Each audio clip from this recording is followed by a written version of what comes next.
Nós estamos nesse evangelho. Hoje nós vamos chegar no capítulo 9, uma história muito interessante. Essa história ela só tem aí no livro de João. João vai relatar para nós a cura de um cego. E todo o capítulo 9 vai ser em torno disso.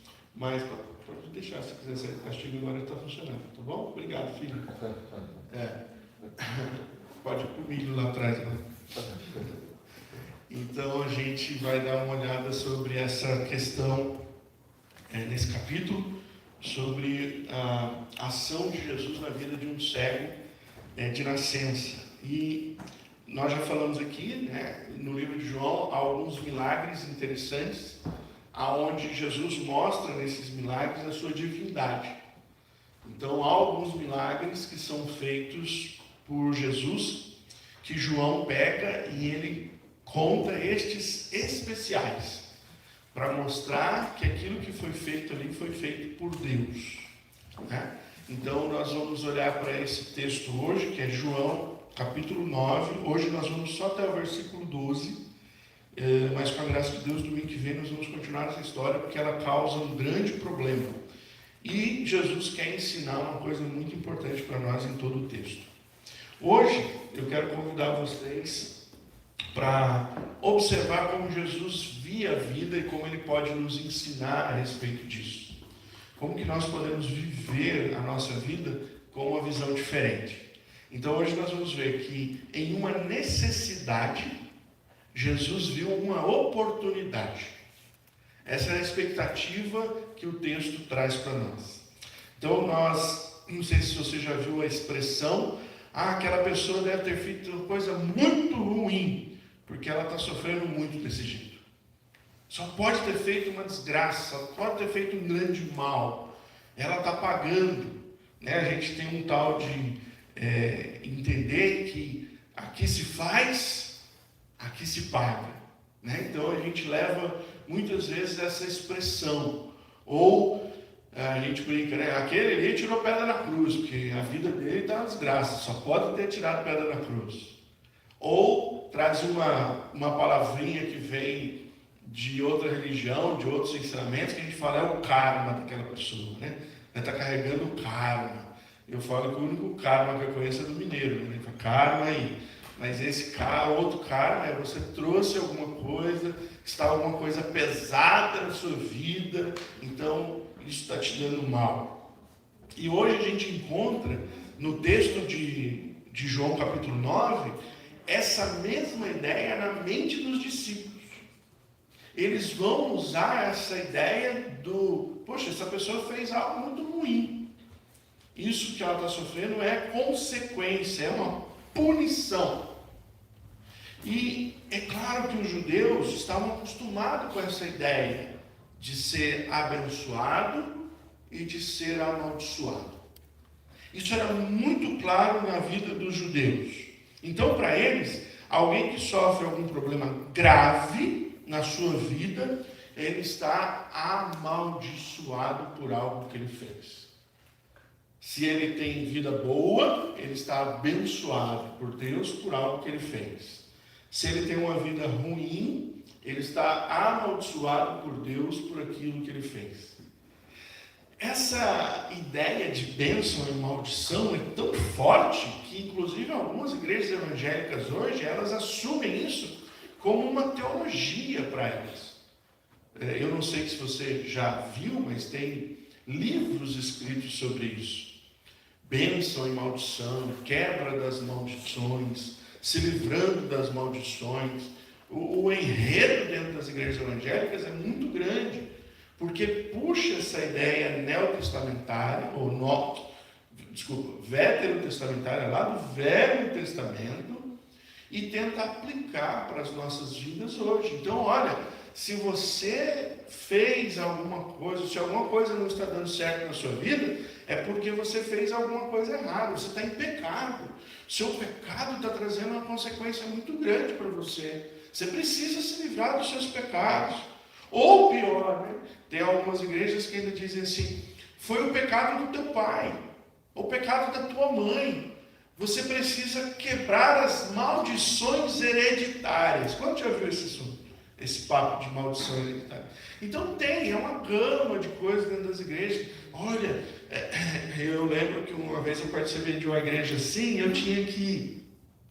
Eles davam um checklist, sabe? Um checklist do seu passado. Aí você fazia um checklist do seu passado. O que você já fez de errado? Aí você ficava ali pensando, gente, tanto pecado que eu acho que as 2 folhinhas não vai dar, não. Né? Aí depois tinha uma outra folhinha que era assim, o que os seus pais fizeram de errado? Então você tinha que cuidar dos seus problemas e dos problemas dos seus pais. Então, se minha folha era 2, dos meus pais, que já eram mais velhos, tinha que ser umas 30. Né? Mas eu não ia ter capacidade de fazer tudo isso. Então eu ficava olhando aquilo ali, depois que a gente aprende a palavra de Deus, eu falava, meu Deus, como pode? E esse texto aqui vai trazer que os discípulos têm essa mentalidade. Eles vão encontrar um homem cego que nasceu cego. Aí eles sofreram um problema. Porque assim, se tu é cego, mas você ficou cego com 12 anos de idade, o problema é seu, cara. Você fez alguma coisa até os 12 anos que Deus falou, vou te pegar. Mas, se você nasceu cego, quem fez o problema? Seus pais?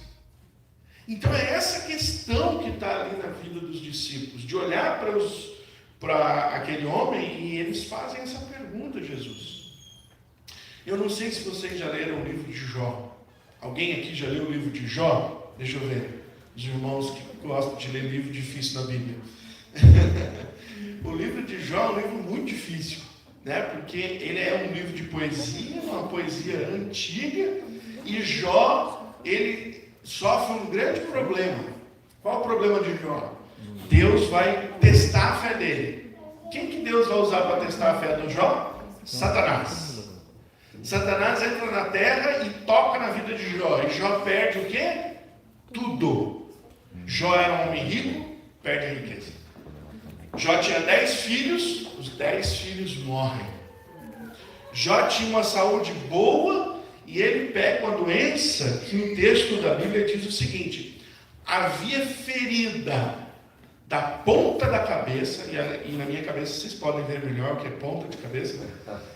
Da ponta da cabeça à planta do pé.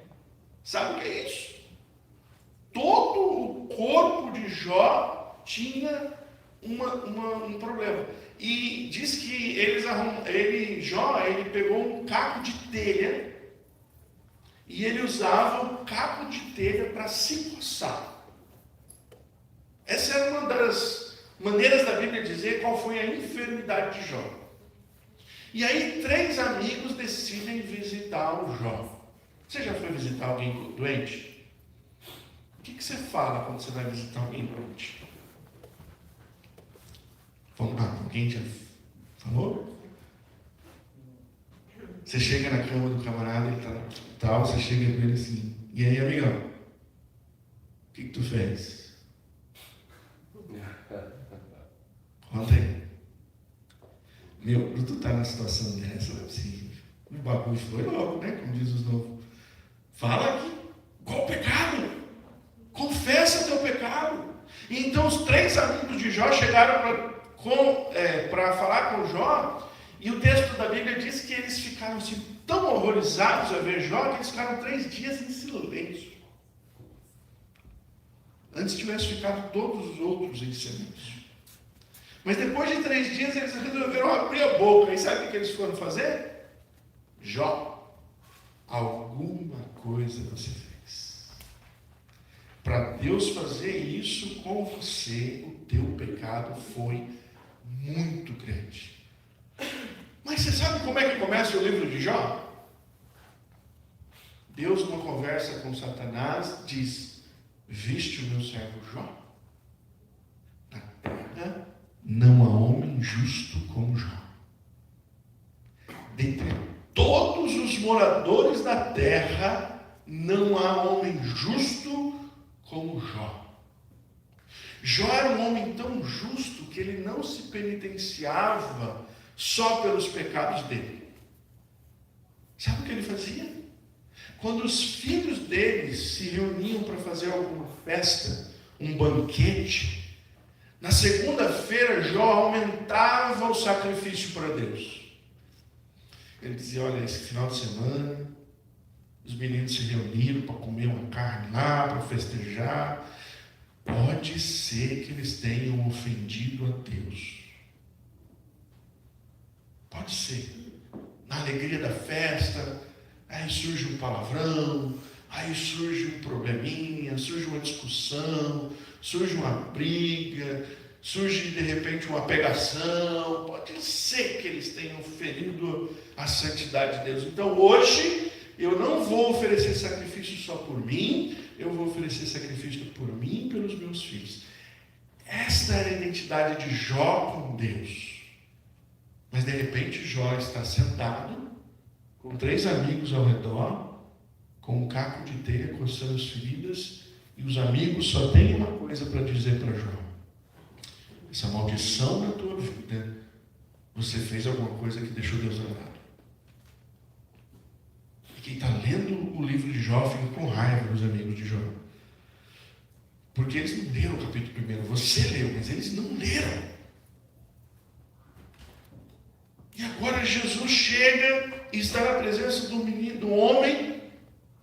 E aqui a gente não sabe a idade certa dele, mas ele tem mais de 30 anos, nós vamos descobrir que semana que vem. E ele está cego, mas ele vive cego desde que nasceu. Então os discípulos estão com uma confusão. Quem pecou, o pai ou a mãe? Quem é mais pecador na sua casa? Você ou sua esposa? Sua esposa ou você? Foi a pergunta minha. A pergunta era essa. Quem é mais pecador? Alguém pisou feio na casca da banana para o menino nascer desse jeito.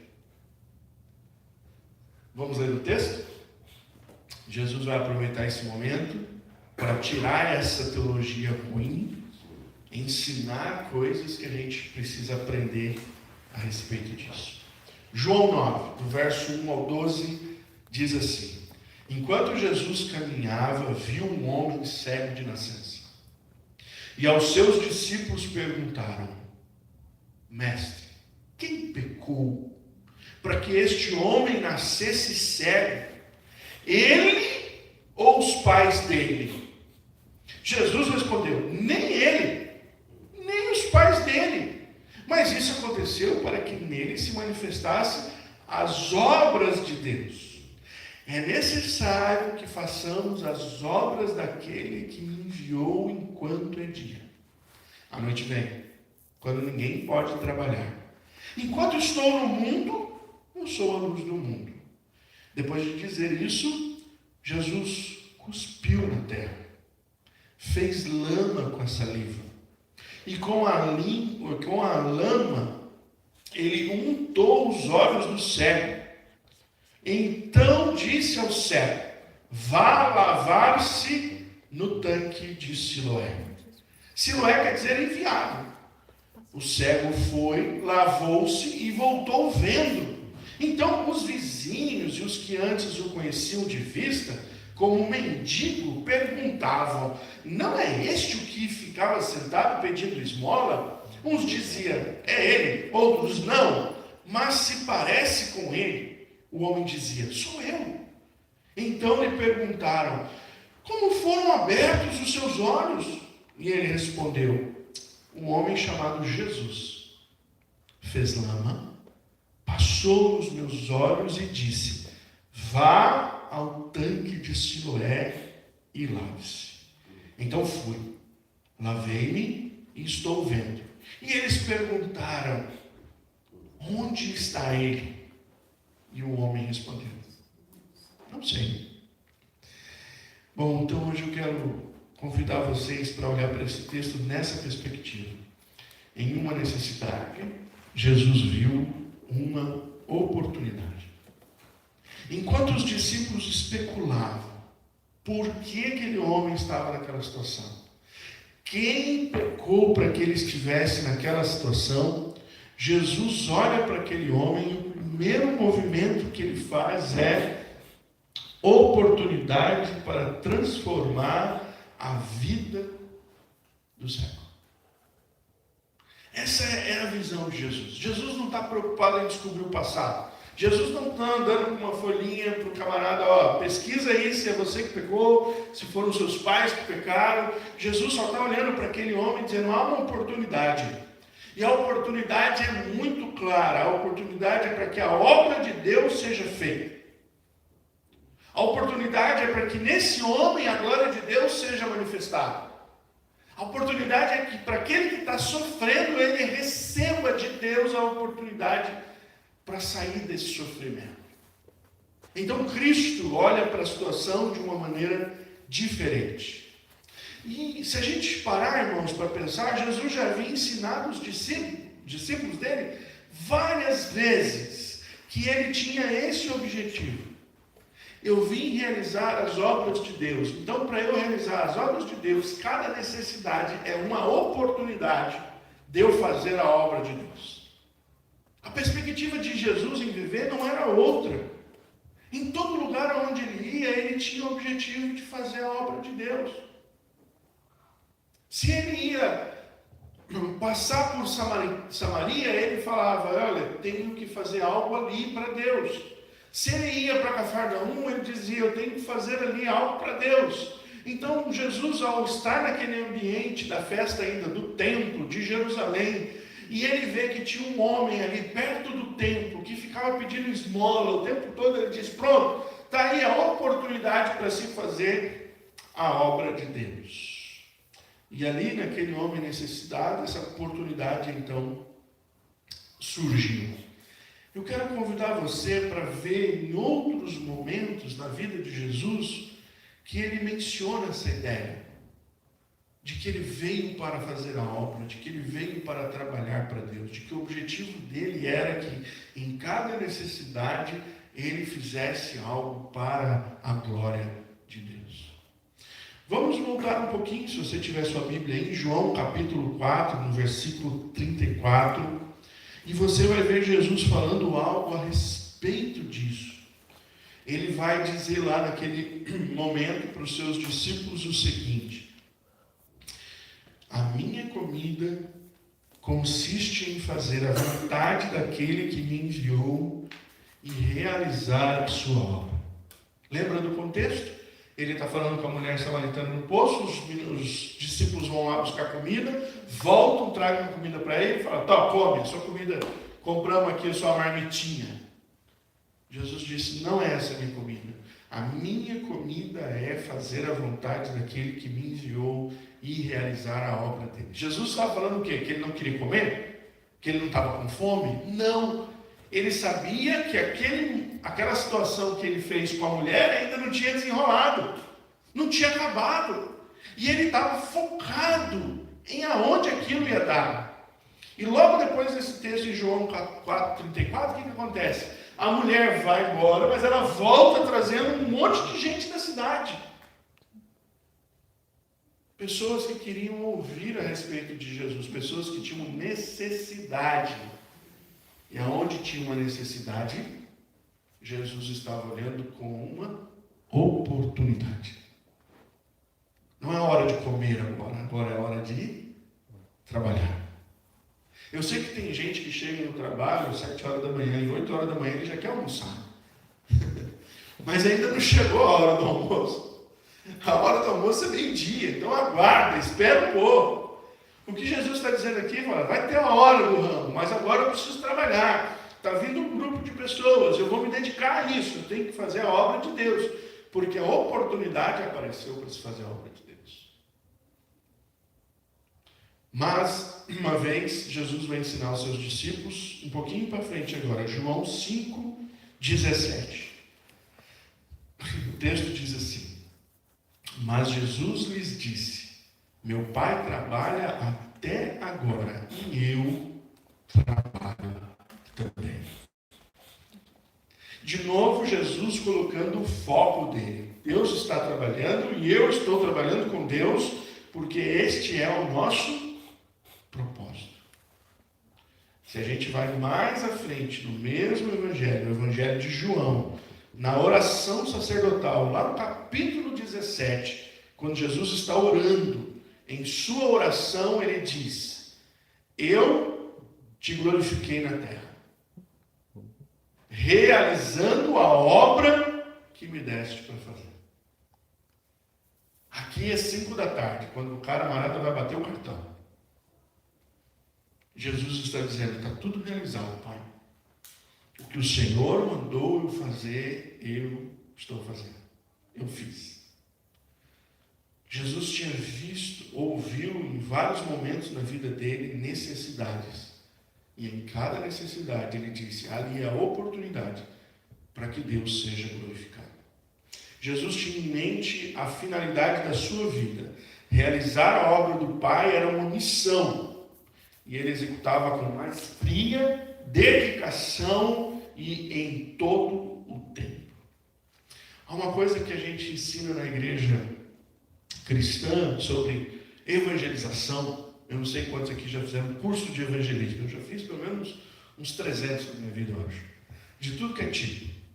Eu lembro quando eu era jovem, recém-convertido, não faz muito tempo isso que eu lembro,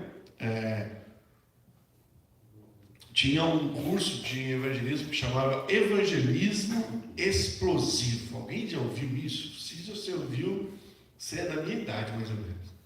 Já ouviu, Marcelo? Marcelo é mais novo, não ouviu, tá certo. Né?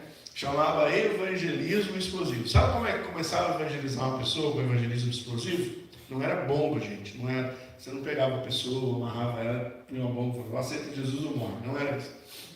A ideia do evangelismo explosivo, que era ensinada, era o seguinte. Você conversa com a pessoa e você faz a seguinte pergunta. Se você morrer agora, você vai para o céu? Essa era a pergunta principal.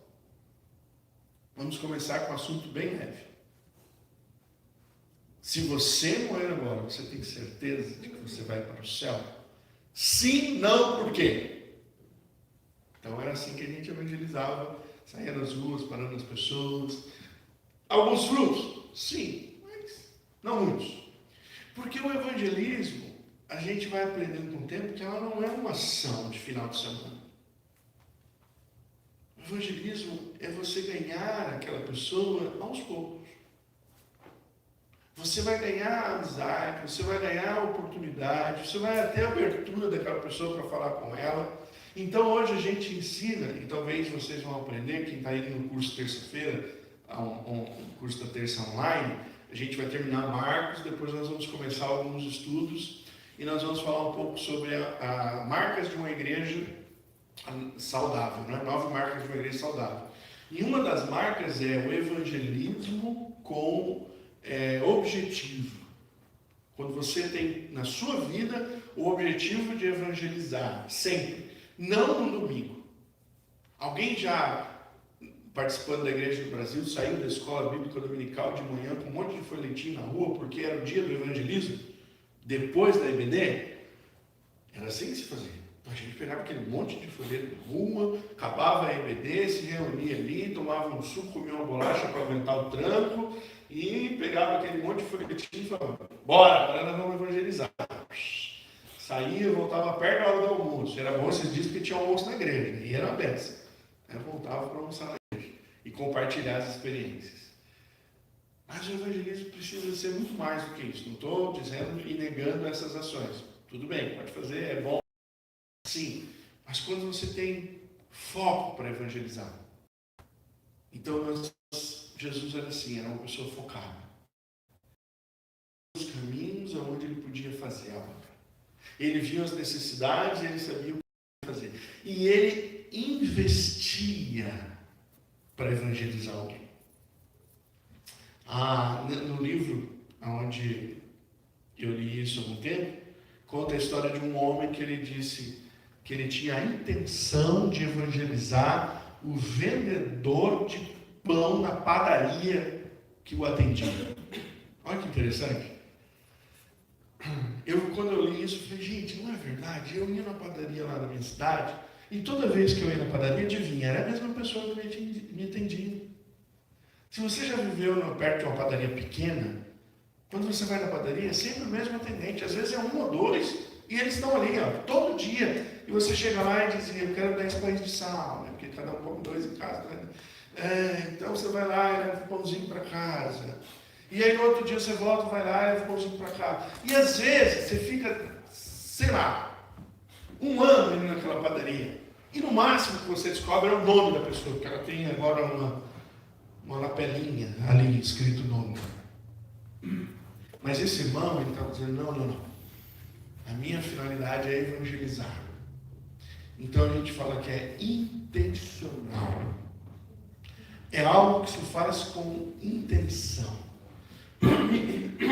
Então ele ia nessa padaria, um dia ele ia comprar o pão, ele dizia, bom dia, como é que vai? Seu fim de semana foi bom? No outro dia ele ia, e aí, tudo bem? Escuta, deixa eu fazer uma pergunta, você mora por perto? No outro dia ele ia, e aí, legal, você falou, como é que é o nome da sua mãe mesmo?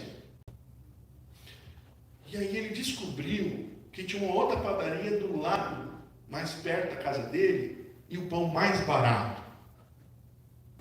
O que você faria? E aí ele coloca no texto, ele diz assim, eu não vou deixar de ir nessa padaria para ir na outra mais barata, porque aqui eu tenho uma intenção. Eu quero ganhar aquela pessoa para Cristo. Eu quero que aquela pessoa vá para o céu que eu vou. Jesus tinha uma intenção. Aquele homem tem uma necessidade. Eu vim para que a obra de Deus seja vista. E na necessidade daquela pessoa, a obra de Deus pode ser vista. E o que Jesus queria é que seus discípulos vissem isso. Por isso, nosso segundo momento é... desculpa, você já tinha me dado, perdão. Que é a oportunidade de transformar o pensamento dos discípulos. Não era só transformar a vida daquele homem, que seria uma bênção para ele, porque ele nunca tinha visto a luz do dia. Ele nunca tinha visto a face da mãe e do pai. Ele nunca tinha visto ninguém. E Jesus pensou nisso também, mas não era só isso. A oportunidade da glória de Deus na vida daquele homem era a oportunidade também de transformar o pensamento dos discípulos. Para que os discípulos não ficassem pensando na vida de uma pessoa desgraçada, quem é que pecou? Foi ele ou foi os pais? Que pecado miserável que esse homem cometeu para ele estar assim? Mas que os discípulos olhassem e dissessem, poxa, ali tem uma oportunidade. Por isso eu quero ver se você viu uma palavrinha nesse texto, lá no capítulo 4. Veja o que Jesus diz no versículo 4. No texto que nós lemos, o verso 4, diz: é necessário que... Você é bom de português? É plural ou singular aí? Plural. É necessário que façamos a obra. Jesus está dizendo para os discípulos, ei, agora é hora de vocês trabalharem comigo. Além do trabalho na vida do homem, agora é hora de Jesus mudar a mente. Não há mais tempo para vocês estarem perguntando sobre o cego, o que ele fez, quem fez, se foi a mãe dele. Jesus está dizendo que a responsabilidade de atender agora com a verdade é nossa também, não é só dele. A teologia judaica estava equivocada. E esses homens precisavam aprender de Cristo. E em muitos momentos Cristo já tinha ensinado para eles o seguinte: mude a cabeça, mude a mente. Aqui Jesus nos chama a responsabilidade do trabalho. Vamos fazer, é preciso. Jesus divide a responsabilidade de trabalhar com os discípulos, ensinando duas coisas que eu quero que vocês vejam aqui. Primeiro, prioridade. Jesus quer ensinar para esses homens prioridade. É preciso cuidar das coisas do céu. O reino de Deus vem em primeiro lugar. Jesus já tinha falado sobre isso com eles. Se você já leu lá Mateus capítulo 6, essa é a conversa de Jesus com os seus discípulos. Buscai, pois, em primeiro lugar o seu reino e a sua justiça, e as demais coisas vos serão acrescentadas. Então Jesus está dizendo para eles aqui, vocês precisam aprender que nós estamos num tempo de prioridade. Pastor, onde você viu prioridade nesse texto? Ele diz, vamos trabalhar enquanto é dia. A noite está chegando. E quando chega a noite, ninguém trabalha. É preciso trabalhar enquanto tem oportunidade. Nós estamos vivendo isso em muitos lugares no mundo, onde a igreja está tendo oportunidade de fazer. E nós já vimos isso em vários momentos no mundo, onde a igreja tinha oportunidade e de repente ela perdeu a oportunidade. Os países se fecharam, é proibido pregar o evangelho e a igreja não pode fazer mais nada ali. A gente hoje vive nos Estados Unidos e a gente fala, não, aqui tem a primeira emenda. A primeira emenda é da liberdade. Até um pouco atrás a gente dizia no Brasil, olha, o Brasil é livre. É totalmente livre. Os irmãos que moram lá em Cuba provavelmente diziam isso há 30 anos atrás. Cuba é um paraíso. Cuba é livre. Tudo se pode fazer aqui. Há uns 40 anos atrás se dizia na Venezuela, tranquilidade, está tudo bem. Há um século atrás também se dizia isso na União Soviética, eu ia falar Rússia, mas antes era a União Soviética. E de repente tudo mudou. Em alguns países hoje você não fala de Jesus. A noite chegou, não tem como trabalhar. Então Jesus está dizendo para os discípulos, prioridade, obra de Deus. Deus quer usar a sua vida para fazer as obras dele. Prioridade. Onde tem necessidade? Prioridade. Prioridade. Segunda coisa que Jesus quer ensinar, pressa. Você pode até ter prioridade e dizer, não, vou ali devagarzinho. Jesus diz, não, pressa. A noite vai chegar. E é interessante quando a gente vai lendo os evangelhos, nos últimos capítulos dos evangelhos, Jesus chama os discípulos e diz, presta atenção. Presta atenção. Um dia você vai estar na tua casa, vai estar tudo bem. E de repente você vai ter que sair correndo. O texto de Mateus é tão interessante que ele diz assim, se você estiver no campo, não volte para a sua casa para saber o que está acontecendo. Do campo mesmo que você estiver, corre. Foge. Essas expressões de Jesus para os discípulos vai ter tempo que vocês vão ter dificuldade de trabalhar. Você não vai conseguir fazer isso. Então aproveita o momento, tenha prioridade e pressa. E como Jesus disse, façamos a obra de Deus. Não era para ele fazer sozinho. Os discípulos tinham que ter sua mente transformada. Todos nós, irmãos, recebemos essa ordem. Se você ainda não leu Mateus 28, versículo 18 em diante, sugiro que você leia depois. E não pense que Jesus falou isso só para aqueles homens, 120 mais ou menos, que estavam no monte vendo ele para o céu. Aquela ordem repousa sobre nós. Todos nós somos convidados a ir e anunciar a obra do Senhor em todos os cantos. Nós precisamos olhar para o Senhor e pensar como estamos disponibilizando hoje o nosso tempo para sermos um instrumento de Deus para a glória de Deus. Fazer missões não é você sair daqui e agora, porque você já saiu do Brasil, vem para cá. Agora sair daqui e, sei lá, para o Haiti, Jamaica, Coreia, voltar para o Brasil. Agora eu vou voltar para o Brasil, porque eu sou um missionário no Brasil. Você é missionário no prédio que você mora, na rua que você mora, no trabalho que você trabalha, na escola que você frequenta, nos ambientes onde você está. Você é um missionário onde você está. E ali tem oportunidade. Se tem necessidade, tem oportunidade para você dizer. As pessoas precisam da glória de Deus ali. E Deus chamou você, porque Ele diz, façamos. Façamos, está todo mundo junto. Para concluir, irmãos, nesse primeiro momento na história do cego de nascença, vimos a ação de Cristo fazendo a obra de Deus e convidando os discípulos para fazerem o mesmo. Vimos que o ensinamento de Cristo para nós aqui é um convite para mudar como olhamos as situações e a se prontificar a agir. Eu olho uma situação e eu vejo uma oportunidade. Tem uma necessidade ali e há uma oportunidade de eu agir. E se eu fizer isso, é um trabalho intencional. Precisamos fazer, porque É necessário trabalhar enquanto é dia, pois a noite se aproxima e ninguém vai poder trabalhar.